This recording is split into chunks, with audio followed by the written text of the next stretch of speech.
Building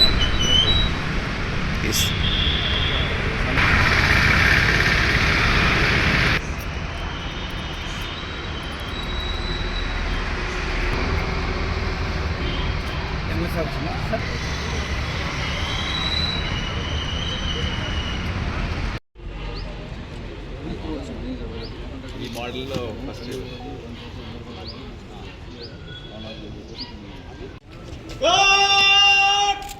general salute सलामी सत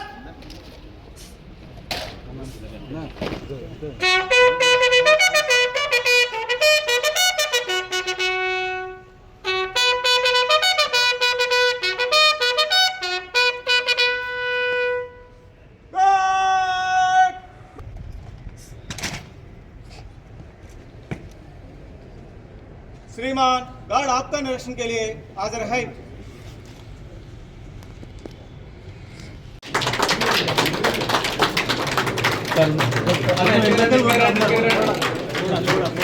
ఇంకా ఎన్కి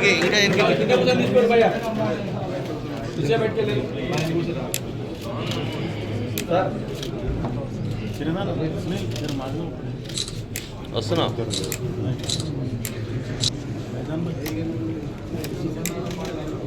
ऊपर से भाईजान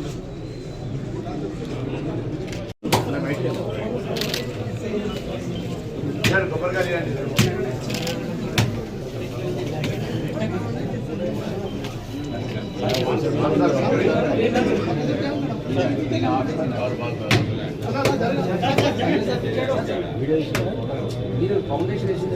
अरे रमेश अंटा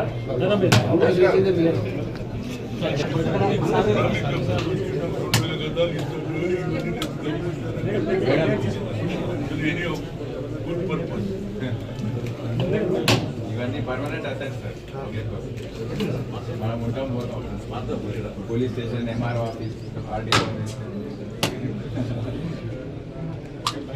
టైగర్ సై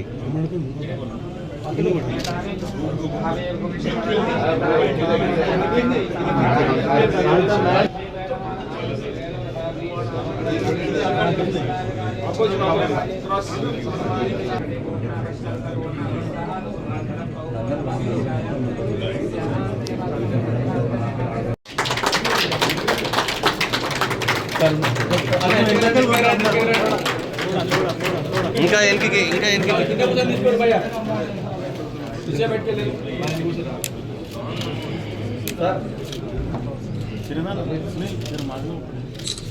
వస్తున్నా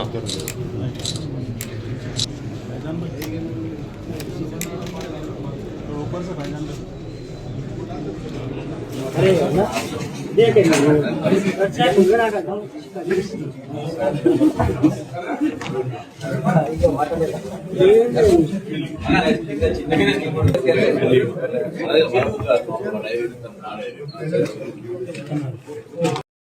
మీడియా మిత్రులు తోటి పోలీస్ అధికారులు ప్రజాప్రతినిధులు అందరికీ హృదయపూర్వక నమస్కారం తెలియజేస్తున్నాను.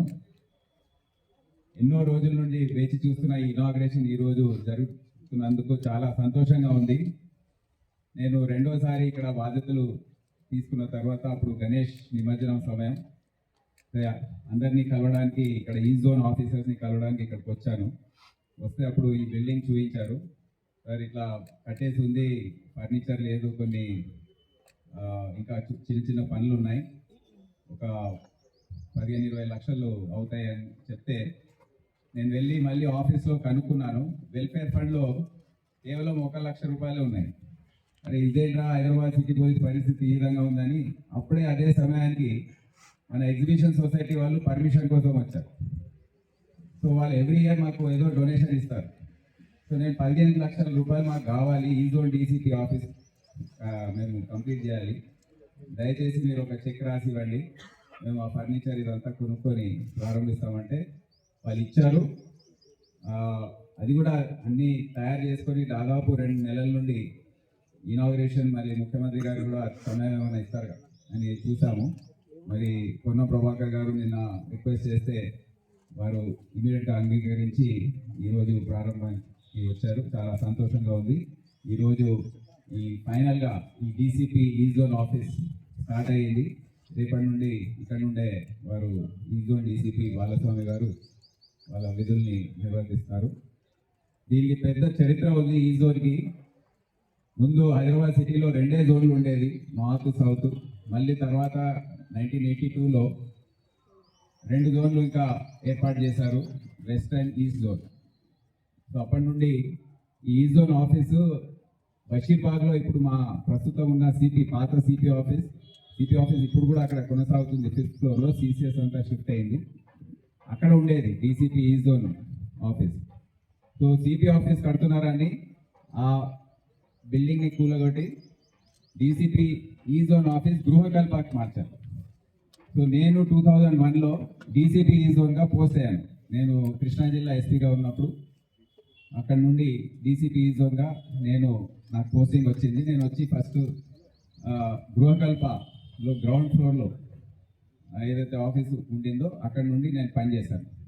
అదే సమయంలో సెంట్రల్ జోన్ అనే ఒకటి, అప్పుడు ఎలక్ట్రిసిటీ యాజిటేషన్ ఇదంతా, దాని తర్వాత సెంట్రల్ జోన్ ఒకటి ఏర్పాటు చేయాలని ప్రభుత్వం భావించింది.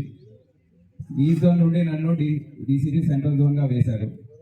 అప్పుడు గృహకల్ప నుండి డీసీపీ ఈ జోన్ ఆఫీస్ ఇప్పుడు ప్రస్తుతం ఉన్న ఈ జోన్ ఆఫీస్కి తరలించారు. అప్పటి నుండి డీసీపీ ఈ జోన్కి సరైన ఆఫీస్ లేదు.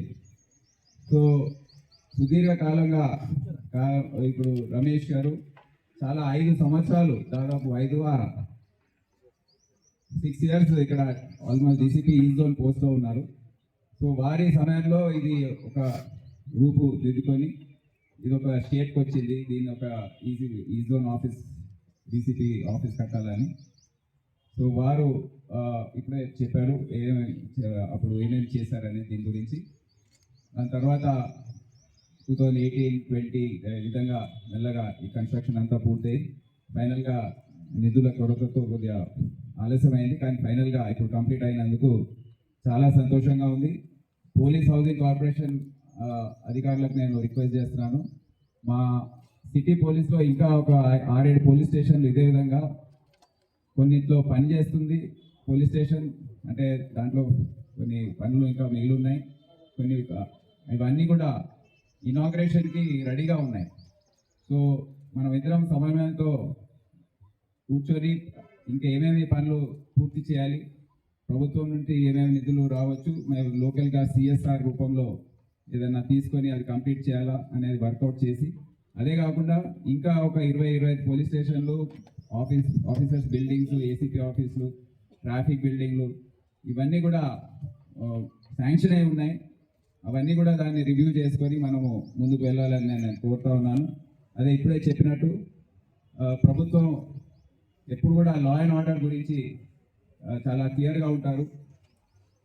శాంతి భద్రతలు ఉంటేనే అభివృద్ధి జరుగుతుందని ఒక ఆలోచన ప్రభుత్వంలో ఉంది. So top priority to police department అని కూడా ముఖ్యమంత్రి గారు ఎన్నో సందర్భాల్లో చెప్పారు. సో మొన్న బడ్జెట్ మీటింగ్లో కూడా డిప్యూటీ సీఎం గారు ఎవరికి ఇవ్వకపోయినా డిపార్ట్మెంట్కి అయితే ఫస్ట్ మేము చూసుకుంటాము, మీరు చాలా కీలకమైన డిపార్ట్మెంట్ అని కూడా వారు చెప్పడం జరిగింది. సో అందరు కూడా ఈ స్ఫూర్తి తీసుకొని ముందుకు వెళ్ళాలని నేను కోరుతూ ఇక్కడ విచ్చేసిన మన గెస్టులందరికీ, మంత్రి గారికి, ఎమ్మెల్యే గారికి అందరికీ నా కృతజ్ఞతలు తెలియజేస్తూ సెలవు తీసుకుంటున్నాను. Thank you. డీసీపీ ఆఫీస్ కార్యాలయాన్ని ప్రారంభించుకున్న ఈ సందర్భంలో నాతో పాటు పాల్పంచుకుంటున్నటువంటి గౌరవ శాసనసభ్యులు, నిర్మాణానికి కృషి చేసిన వారందరికీ కూడా అభినందనలు తెలియజేస్తా ఉన్నాను. తప్పకుండా భవిష్యత్తు నిర్మాణానికి సంబంధించి నరసయ్య గారు కోరినట్టుగా లేదా గౌరవ శాసనసభ్యుడు కోరినట్టుగా దీన్ని పూర్తిగా మిగిలిపోయినటువంటి అన్ని పనులు చేయడానికి సంబంధించిన విషయంలో కూడా మంత్రిగా సహకరిస్తాననే మాట మనం చేస్తా ఉన్నాం. అదేవిధంగా గౌరవ శాసనసభ్యులు చెప్పినట్టుగా ఫైర్ స్టేషన్ సంబంధించి ఇక్కడే స్థలం ఇవ్వడానికి కొంత ఫైర్ స్టేషన్కి ఇబ్బంది లేకుండా ఏర్పాటు చేసే విధంగా పోలీసులు సహకరించే కార్యక్రమం తీసుకున్నాం. దాన్ని మీరు సమన్వయం చేసి ఫైర్ స్టేషన్కి సంబంధించిన ఇబ్బందిని తొలగించే కార్యక్రమం చేయాల్సిందిగా కోరుతూ, మీరు అన్నట్టుగా మరి ఆఫీస్కి పోవడము, రిజిస్ట్రేషన్ కొరకు, దాని తర్వాత మిగతా మున్సిపల్ సంబంధించి కూడా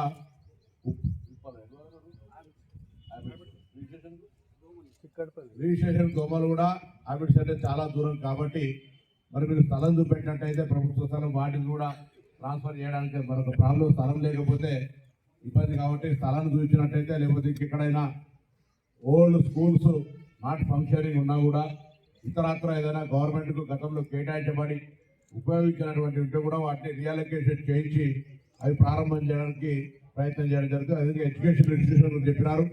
ఇప్పుడు రెడీగా యంగ్ ఇండియా ఇంటిగ్రేటెడ్ హాస్టల్స్ కింద 4 గురుకులాలను నియోజకవర్గంలో ఇవ్వాలని చూస్తూ ఉన్నాం. హైదరాబాద్ మొత్తం గాలింపు చేసిన దానికి అవసరం ఎందుకంటే 4 గురుకులాలు, స్టాఫ్ క్వార్టర్స్, ప్లే గ్రౌండ్తో సహా దాని యొక్క నియోజకవర్గ పరిధిలో కానీ పక్కన కానీ హైదరాబాద్ జిల్లా పరిధిలో మీరు ఎక్కడైనా స్థలం చూపెడితే వాటిని నిర్మాణం చేయడానికి ప్రభుత్వం సంసిద్ధంగా ఉంది అనే మాట నేను గౌరవ శాసనసభ్యుడికి అందరికీ కూడా తెలియజేస్తాను.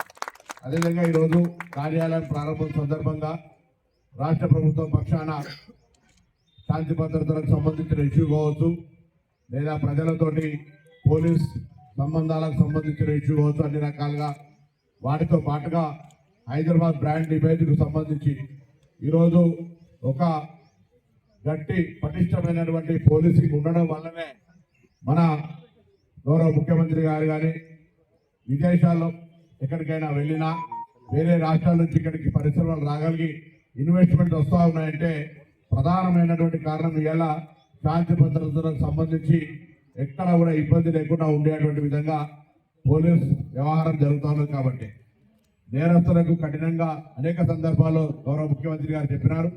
నేరస్తుల పట్ల కఠినంగా ఉండి బాధితులకు పోలీస్ అనేటువంటిది ఒక అండగా నిలబడే విధంగా హైదరాబాద్ పోలీస్ పనిచేయాలనే మాట చాలా సందర్భాల్లో రాష్ట్ర పోలీసుతో సహా, అందులో హైదరాబాద్ పోలీసింగ్ అంటే కాస్మోపాలిటన్ సిటీ, అందరూ కూడా అన్ని రాష్ట్రాల నుంచి అన్ని దేశాల నుంచి వివిధ రకాలుగా టూరిజంతో పాటుగా ఇది ఎడ్యుకేషన్ హబ్, మెడికల్ హబ్, దాని తర్వాత అన్ని రకాలుగా కేంద్రమైనటువంటి సందర్భం లోపల తప్పకుండా అంటే కనబడే కాకి కంటే కనబడకుండా ఉండే ఇంటెలిజెన్స్, పోలీసు, క్రైమ్ కంట్రోల్ ఎక్కడ ఏం జరుగుతుందో అబ్జర్వేషన్ ఉంది అంటే నేరస్తుల్లో భయం ఉంటుంది. కాబట్టి ఆ విధమైనటువంటి విధంగా ఇలా సీసీ కెమెరాలు ఎవరు వచ్చిన తర్వాత కొంత తప్పకుండా నేరస్తులకు శిక్షలు పడడం కావచ్చు, లైవ్ వీడియోస్ దొరకడం కావచ్చు, ఇటువంటి అన్ని కూడా ప్రాసిక్యూషన్లో కూడా ఇబ్బంది లేకుండా జరుగుతూ ఉంది. సో భవిష్యత్తులో కూడా ఒకటే నేను మనందరూ కూడా పోలీసులకు ప్రభుత్వం తరఫున సమస్యలన్నీ పరిష్కరించడానికి పోలీస్ కుటుంబాల సంక్షేమానికి సంబంధించిన ఇష్యూస్ కావచ్చు, కొంత గతంలో జరిగిన ఆర్థిక సంక్షోభంలో వల్ల ఇప్పుడున్నటువంటి సంవత్సర కాలంలో ఉన్న ప్రభుత్వం మీకున్నటువంటి కొన్ని సమస్యలు పరిష్కరించలేకపోవచ్చు. కానీ భవిష్యత్తులో ఇంతకుముందే సిపి గారు చెప్పినట్టుగా డిప్యూటీ సీఎం గారు ఆర్థిక శాఖ మంత్రిగా కూడా పోలీసుకు సంబంధించిన నిధుల కేటాయింపు విషయంలో ఎక్కడ కూడా డిఫరెంట్ ఆఫ్ ఒపీనియన్ లేకుండా పోలీస్ కుటుంబాల సంక్షేమానికి సంబంధించి అత్యంత ప్రాధాన్యత ఇచ్చే ఉద్దేశం ఈ ప్రభుత్వానికి ఉంది. మీ అందరి నుంచి కూడా మేము ఎంతైతే పోలీస్ కుటుంబాల సంక్షేమానికి కొరకు ప్రాధాన్యత ఇస్తా ఉన్నామో మీ దగ్గర 2 ప్రధాన అంశాల మీద శ్రద్ధ పెట్టాలని కోరుతా ఉన్నాం. ఎవరైతే సహాయం కొరకు, న్యాయం కొరకు పోలీస్ స్టేషన్ వస్తారో వాళ్ళ పట్ల చాలా సానుకూలంగా డౌన్ టు ఎర్త్ పోయి వాళ్ళందరికీ కూడా న్యాయం చేసి న్యాయబద్ధంగా సమస్యలు పరిష్కరించే ప్రయత్నం చేయాలి. అదేవిధంగా క్రిమినల్స్ అంటే సింహస్వప్నంగా భయపడి నేరం చేయాలంటేనే హైదరాబాద్లో భయపడేటువంటి పరిస్థితి కనబడాలి. చాలా మంది గతంలో నేను విద్యార్థి నాయకుడు ఉన్నప్పుడు నాకు తెలుసు